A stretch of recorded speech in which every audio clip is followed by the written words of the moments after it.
Good morning, everybody. Pleasure to join you this morning. We're chatting at the table about Quincy 400 this year. We're celebrating our 400th anniversary as a settlement.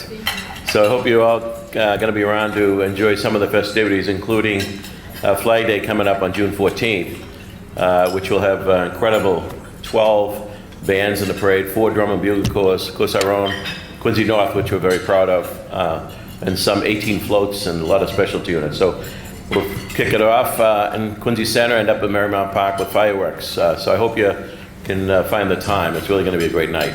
I just want to touch on more a little history since it's the 400, but it does tie into the leadership. The last several years, history has been under attack. A lot of revisionist history, a lot of attacks on the founding fathers. Who are these white guys? What did they know? And I want to dissuade you of that thinking and remind you we stand on the shoulders of these people, that every one of the founding fathers were doing well. Most of them were wealthy. They had everything to lose if things didn't work out. They'd have been killed, their families would have been killed, their properties would have been seized. John Adams, our own John Adams, Quincy, Mass here, and Abigail for that matter, were both incredible leaders at the time. What I love about John Adams in many, many ways, Thomas Jefferson gets a lot of credit, and he's said that he's really the pen of the Declaration of Independence. John Adams would be the voice of the Declaration of Independence and the Revolution. He's the one that nominated Jefferson to be the chief writer. He's the one that nominated Washington to be the commander-in-chief. So he really was in the middle of everything during that time. He's traveling by horseback from Quincy to Philadelphia. And these guys, it was known by the British who these people were. So he was, even just for that ride, he was taking his life in his hands. Abigail stood at home teaching the kids and working the farm and selling things to make ends meet while he was doing, just a little thing about creating this great nation. The other one I greatly admire is George Washington. George Washington could have been the king. He was revered by everybody. But he understood what the Republic was about. He didn't want to run for president. They convinced him. He didn't want to run for a second term. They convinced him they needed the stability, they needed him to lead. And he walked away from the second term. Now, the old saying, who gives up the crown? He gave up the crown. Went back to his farm with his family. So I advise you guys, I suggest to you, all of you, to, when you get a chance, look a little bit into the founding fathers, including Abigail. She stood out in a big way at her time. John, she was a chief advisor for John and all he was doing in all of this. So I just encourage you, take a peek at it. We're blessed to live where we do. The tradition has continued. People from Quincy, Mass have contributed to our nation, to our community, to our military, entrepreneurs. There's a great spirit in the city, and you are here for a reason. You've been chosen to come here because you have exemplified some forms of leadership. And leadership comes in many, many forms. Doesn't mean you have to be a microphone here giving a talk. It's by example. Greatest leadership is by example. So keep doing what you're doing. Thank you for being here. I know we got some great breakout sessions you're going to have, so enjoy. God bless. Good morning, everyone. It's a pleasure to be here with you this morning. Of course, I want to welcome Mayor Koch, Assistant Superintendent Dr. Erin Perkins, high school principals, members of the superintendent's leadership team who are here with us today to support all of our great student leaders. Of course, our student leaders and special guests of the Quincy Public Schools Leadership Summit. Welcome, everyone. I would like to thank the Quincy School Community Partnership for its generosity in sponsoring today's event. We couldn't do it without them. Special thanks, of course, to Kevin Mahoney, our athletic director, Janice Erler, our business partner coordinator, and of course, executive director Keith Segal for planning and implementing this exciting initiative. Can we have a round of applause for those individuals? Students invited to participate in today's Leadership Summit were selected by the high school principal, deans, coaches, and teachers because they are leaders in their high school class. To the members of the class of 2025 joining us this morning, we challenge you to be effective leaders and role models throughout your senior year.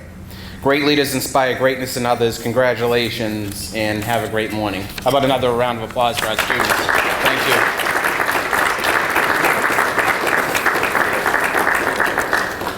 At this time, I'm honored to introduce to you Mr. Greg Stepkovich, Vice President of Marketing for Quincy Mutual Group. Quincy Mutual Insurance was founded in 1851 and has provided quality products and service to its policyholders for over 160 years. Amazing. They are an A+ rated company by AM Best and have held that distinction for over 60 years. Quincy Mutual Group are true leaders in the Quincy community, and we appreciate everything they do for the Quincy Public Schools.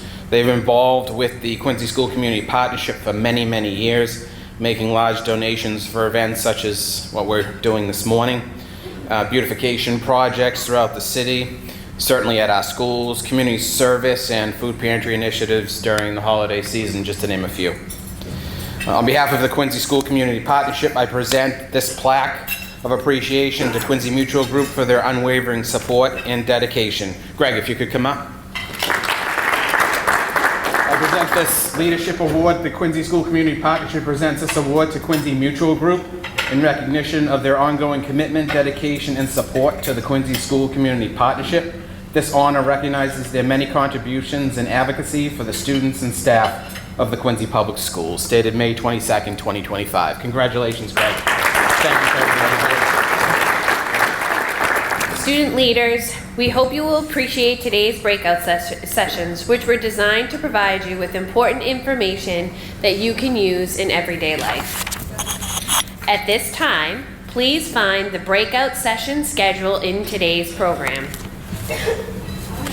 We have divided you into 3 teams. Each team will attend 3 breakout sessions, which will last approximately 40 minutes each. If you look on your name badge, there is a red, blue, or green box in the lower right corner, which represents your team. This is your team for the morning.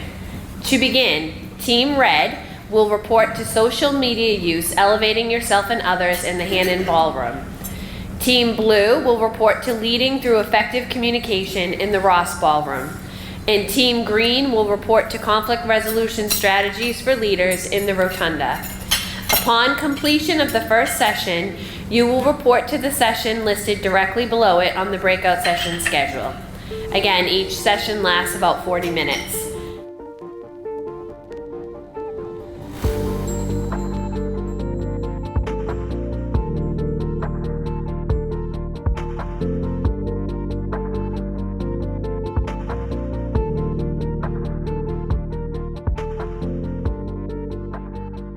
Trying to get everybody he can to come on his vision. Whereas I believe effective leaders find a shared vision. What is the common ground that I have with the people on my team or in my group or in my student government, and building around that. Challenge process is about being innovative, trying new things, not being afraid to make mistakes, enable others to act. It's about that trust and collaboration that several of you mentioned, and then encourage the heart was the one we didn't talk a lot about, but just appreciating the people around you. If we don't do that as leaders, eventually there's going to be friction and tension around you. So we're going to focus in on inspiring a shared vision. I need 2 North Quincy volunteers and 2 Quincy volunteers who'd be willing to come up and make a case for why their school is better.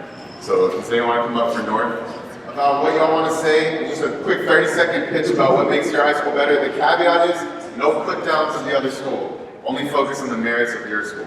All right, so give them a minute to strategize.